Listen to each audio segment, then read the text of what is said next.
सभी बच्चों good morning. अपने बच्चों परमाणु वाला चैप्टर पढ़ रहे थे। परमाणु वाले चैप्टर में अपने 3 वीडियो बना चुके थे और तीसरा जो वीडियो था उसमें अपने हाइड्रोजन परमाणु की nवीं कक्षा की त्रिज्या के बारे में अपने देख रहे थे। तो अब अपने nवीं कक्षा की जो त्रिज्या थी वो क्या थी अपने पास में, Rn = n² h² बटे में πmz e²। अब बच्चों इसमें क्या है कि h कांस्टेंट है, ε0 भी कांस्टेंट है, n भी कांस्टेंट है, e भी कांस्टेंट और π भी कांस्टेंट है। जो राशियां बदलती है वो तो क्वांटम संख्या n और एक परमाणु क्रमांक z। तो इससे nवीं कक्षा की त्रिज्या से अपने को क्या रिजल्ट मिलेगा, यानी जो nवीं कक्षा की त्रिज्या होती है वो एक तो क्वांटम संख्या के वर्ग के क्या होती है समानुपाती, एक रिजल्ट ये आ जाएगा। दूसरा रिजल्ट nवीं कक्षा की जो त्रिज्या होती है वो परमाणु क्रमांक के व्युत्क्रमानुपाती होती है, एक रिजल्ट ये आ जाएगा अपने पास। ये nवीं कक्षा की त्रिज्या के बारे में अपने रिजल्ट निकल कर आए थे। अब बच्चों अपने इसका अगला जो टॉपिक देखते हैं वो आता है 1 नंबर का क्वेश्चन पूछा जाता है बोहर त्रिज्या क्या होती है। चलो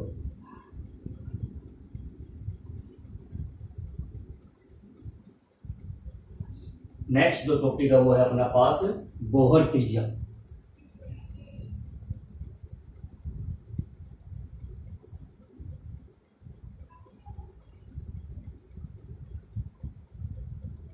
बोहर त्रिज्या क्या होती है बच्चों, हाइड्रोजन परमाणु की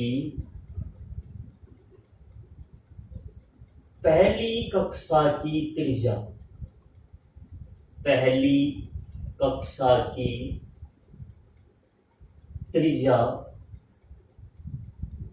बोहर त्रिज्या कहलाती है। बोहर त्रिज्या कहलाती है, ठीक है। इसे किससे प्रदर्शित करते बच्चों, इसे A0 से प्रदर्शित करते हैं।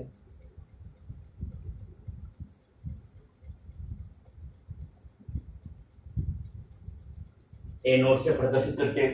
अब जो अपने इसके लिए nवीं कक्षा की त्रिज्या का फॉर्मूला क्या निकाला था, हम जानते हैं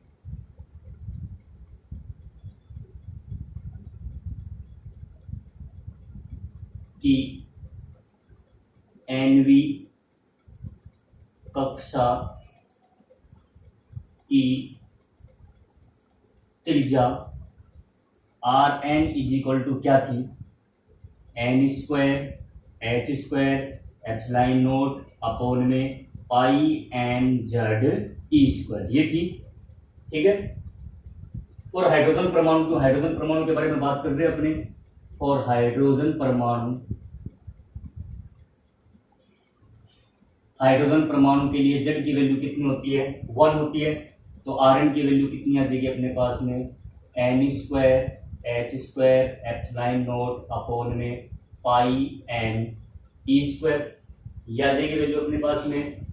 पहली कक्षा के लिए,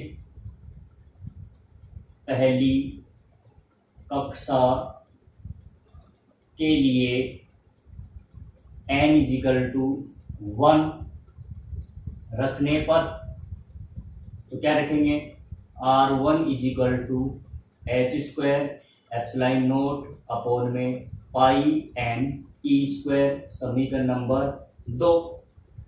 ये वैल्यू आ जाएगी अपने पास में, R1 की वैल्यू आ जाएगी। अब बच्चों अपने क्या h ε0 n और e के मान रखेंगे अपने।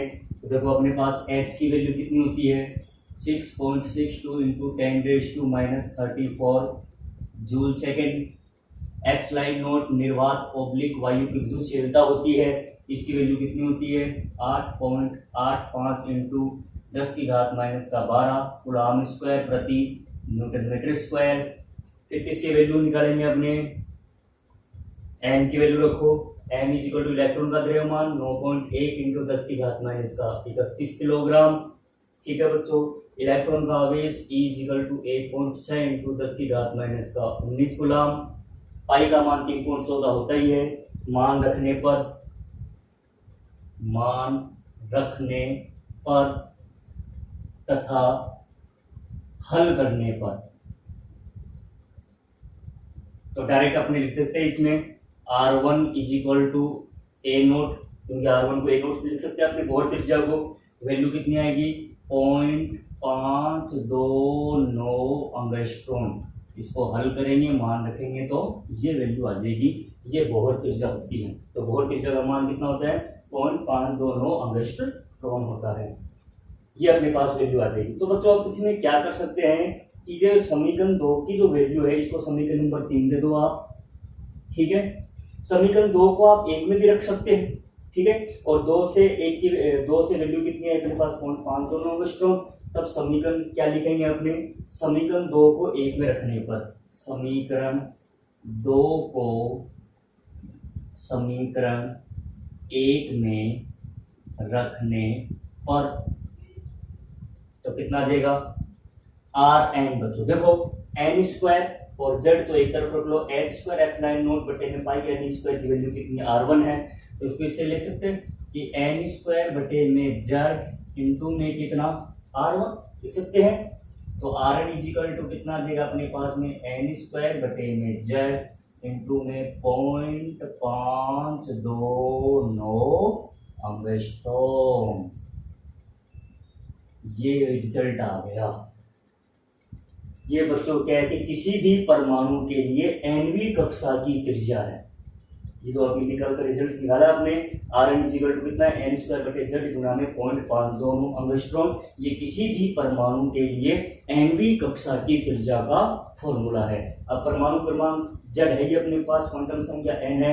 हाइड्रोजन परमाणु के बारे में बात करें तो z का मान 1 रखेंगे और उसकी पहली कक्षा के लिए n इक्वल टू 1 रखते जाएंगे। अपनी दूसरी कक्षा, तीसरी, चौथी, इस प्रकार किसी भी कक्षा के लिए अपनी किसी भी परमाणु के लिए किसी भी कक्षा की त्रिज्या अपने निकाल सकते हैं। ये अपने पास में फॉर्मूला आ जाएगा।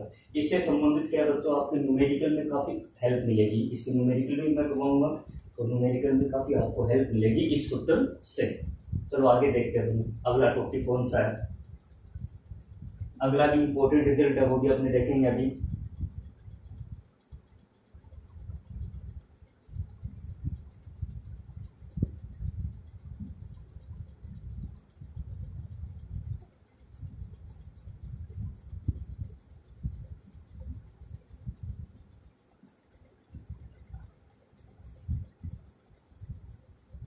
तो वो तो अगला ये है, सिद्ध करो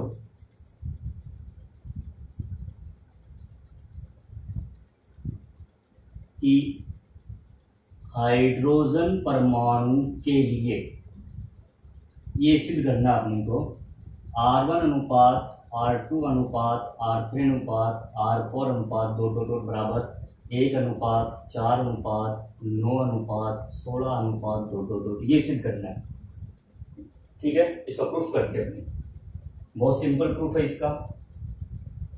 हाइड्रोजन परमाणु के लिए, हाइड्रोजन परमाणु के लिए nवीं कक्षा की त्रिज्या कितनी आई है बच्चों, Rn is equal to n square R1।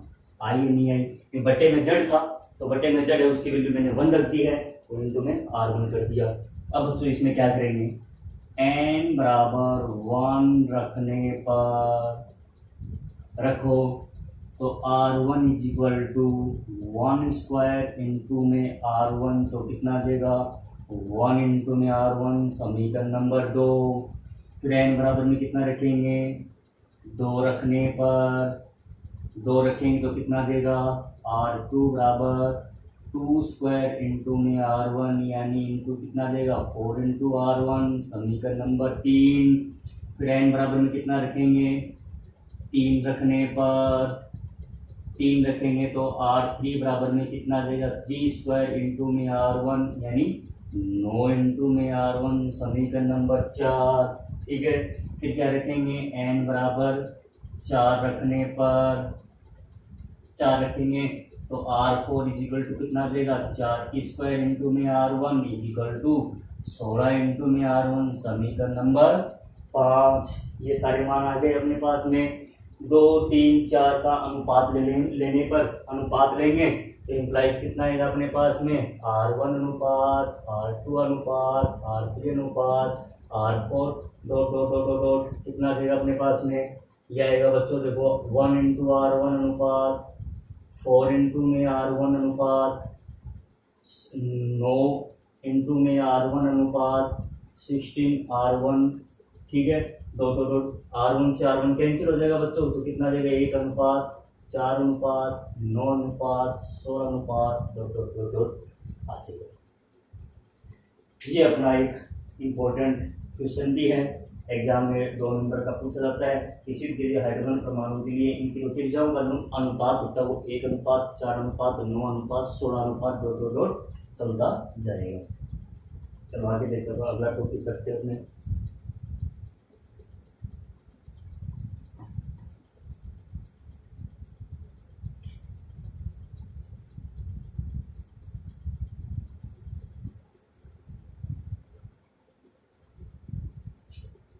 अगला टॉपिक है बच्चों जैसे अपने 9वीं कक्षा की त्रिज्या निकाली उसी प्रकार से 9वीं कक्षा का वेग निकालेंगे अपने 9वीं कक्षा का वेग।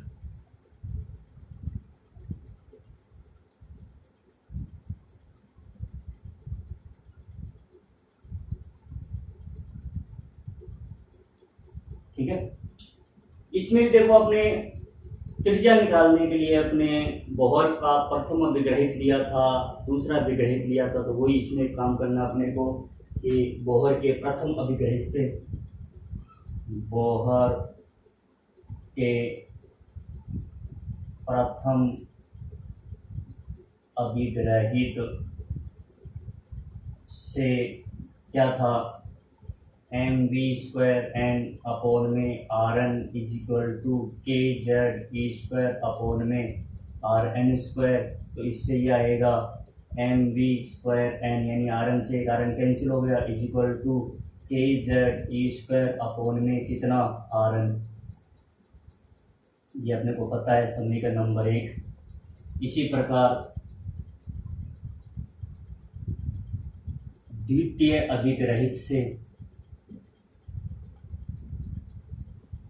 द्वितीय अभिग्रहित क्या था अपने पास में mvn यानी कोणीय समय का मान h/2 का पूर्ण गुणज होता है याद जगह इससे अपने को vn की वैल्यू निकालनी तो Rn को गायब करना है। यहाँ से मैं Rn की वैल्यू निकाल लेता हूँ Rn is equal to NH/2 mvn समीकरण नंबर 2। तो समीकरण 2 को समीकरण 1 में रखने पर रखिए 1 में रखो तो कितना देगा mv² n is equal to kze² upon Rn की वैल्यू कितनी है ns तो नीचे आ जाएगा ऊपर क्या चला जाएगा 2πm vn m से m बच्चों कैंसिल होगा vn से एक vn कैंसिल होगा तो क्या बचेगा अपने पास में vn is equal to 2πkze² upon में कितना आ जाएगा nh। k की वैल्यू रख दो अपने क्या आ जाएगा vn इजिकल टू k की वैल्यू कितनी है 2πze² बटे में nh चाहिए और इनटू में 4πε0 1/4πε0 होता है 2π से ये 2 हो जाएगा अपने पास में तो कितना देगा अपने पास में ze² अपॉन में 2ε0 nh इसकी वैल्यू आ जाएगी vn की वैल्यू आ जाएगी। ये 9वीं कक्षा की त्रिज्या है ये समीकरण नंबर 3। ठीक है अब 4 हाइड्रोजन परमाणु के बारे में बात करें अपने हाइड्रोजन परमाणु के बारे में। तो हाइड्रोजन परमाणु के लिए z इजिकल टू कितना होता है 1 तो 9वीं कक्षा का वेग कितना देगा बच्चों e² अपॉन में 2ε0 nh। यह हाइड्रोजन परमाणु के बारे में बात आ जाएगी अपने पास में समीकरण नंबर 4। ठीक है एक बच्चों अपने इसलिए देखो कि समीकरण 3 से आपको क्या पता लग रहा है। समीकरण 3 से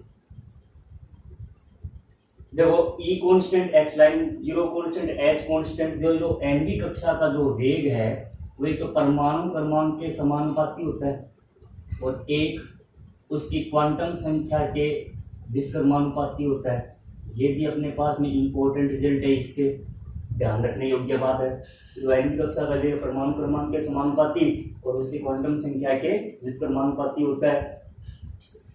ये हाइड्रोजन परमाणु के लिए एनवी कक्षा का वेग हो जाएगा। अगर अपने हाइड्रोजन परमाणु की पहली कक्षा का वेग निकालना चाहे तो कैसे निकालेंगे? हाइड्रोजन परमाणु की पहली कक्षा का वेग n = 1 रखने पर, रखो समीकरण 4 में, तो कितना देगा? v1 = e²/2ε0h, ये आ जाएगी। इसमें देखो समीकरण नंबर कितनी आ जाएगी? ये 7। E की वैल्यू अपने को पता है 1.6 × 10⁻⁻19 कूलम। एप्सिलॉन नॉट की वैल्यू कितनी होती है? 8.85 × 10⁻12 कूलम स्क्वायर प्रति न्यूटन मीटर स्क्वायर। और H की वैल्यू कितनी होती है? H की वैल्यू होती है 6.62 × 10⁻34 जूल सेकंड होती है। ये समीकरण 7 में रखेंगे मान, और हल करने पर, मान रखने पर तथा हल करने पर, तो रखेंगे, हल करेंगे तो कितनी आएगा बताओ? v1 बराबर में 2.18 × 10⁻6 मीटर प्रति सेकेंड। ये हाइड्रोजन परमाणु की पहली कक्षा का वेग है बच्चों, ये आ जाएगा अपने पास में। ठीक है, अगर अपने समीकरण जो 7 है, 7 को किस में रखेंगे? 3 में रखेंगे, क्योंकि z और n तो बदलेगी नहीं, एक जगह रहेंगे।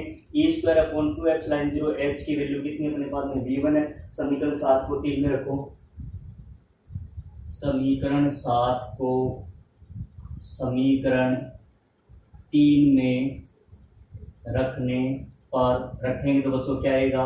vn = देखो z अलग रखना है, n भी अलग रखना है, तो देखो z/n अलग रख लिया, तो e²/2ε0h।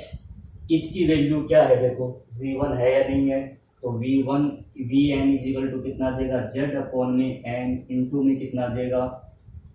v1, और v1 की वैल्यू कितनी है? 2.18 × 10⁻6 मीटर प्रति सेकेंड। ये बच्चों किसी भी परमाणु के लिए एनवी कक्षा का वेग होगा। इस प्रकार से अपने इसके फॉर्मूले को निकालेंगे। इसके भी न्यूमेरिकल है बच्चों, न्यूमेरिकल काफी इसके इंपॉर्टेंट है, न्यूमेरिकल भी अपनी करेंगे।